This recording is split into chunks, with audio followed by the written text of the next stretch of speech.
അതെ, പാകിസ്ഥാൻ സെമിയിലെത്താനുള്ളതായിട്ടുള്ള ബോംബഴിയുമായിട്ട് നമ്മുടെ സഷാൽ വസീം അക്രം രംഗത്തിറങ്ങിയിരിക്കുകയാണ്. പാകിസ്ഥാൻ സെമിയിലെത്തണമെങ്കിൽ എങ്ങനെയാണ് വസീം അക്രം പറയുന്നതെന്നാണ്. നമ്മൾ ഇംഗ്ലണ്ടിനോടുമായിട്ടാണ് മത്സരം. ഇംഗ്ലണ്ട് ആദ്യം ബാറ്റ് പിടിച്ച് 450 റൺസിന്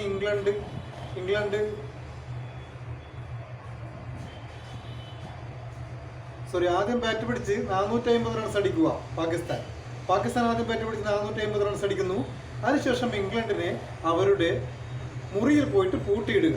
മുറിയിൽ അവരെ പൂട്ടിയിട്ട് കഴിഞ്ഞാൽ നമുക്ക് ടൈംഡ് ഔട്ട് വഴി എന്ത് ചെയ്യാം? പാകിസ്ഥാന് സെമിയിലേക്ക് കടക്കാമെന്നാണ് പാകിസ്ഥാൻ മുൻ ക്യാപ്റ്റൻ വസീം അക്രം തഗ്ഗായിട്ട് പറയുന്നത്. വസീം അക്രത്തിന്റെ തഗ്ഗുകൾ ഞാൻ ഇതുവരെ കേട്ടിട്ടില്ല.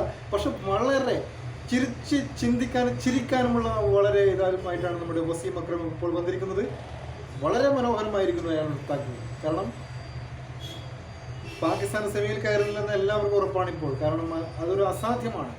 പക്ഷെ ഇമ്പോസിബിൾ ഈസ് നത്തിങ്. കാരണം 20 ഓവറിൽ 365 റൺസൊക്കെ എടുക്കുന്ന 2020 ഇപ്പം 50 ഓവറുണ്ട്.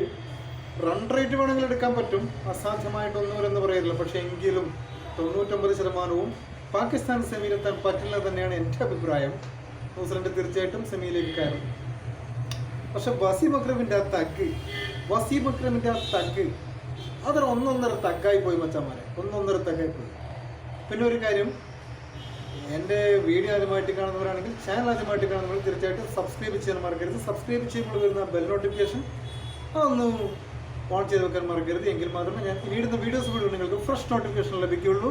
ഒരുപാട് വീഡിയോസ്, ഇൻഫോർമേഷൻ സംബന്ധമായിട്ട്, ടെക് സംബന്ധമായിട്ടുള്ള ഒരുപാട് ഫണ്ണി വീഡിയോസ് എന്ന് വേണ്ട എല്ലാം എൻ്റെ ചാനലിൽ ലഭ്യമാണ്. അതുകൊണ്ട് തന്നെ തീർച്ചയായിട്ടും സബ്സ്ക്രൈബ് ചെയ്ത ബെൽ നോട്ടിഫിക്കേഷൻ കൊടുത്ത് ഓൺ ചെയ്ത് വെച്ചേക്കുക. ഓക്കെ, അടുത്ത നല്ല വീഡിയോ ആയിട്ട് കാണുന്നവരെ ബൈ.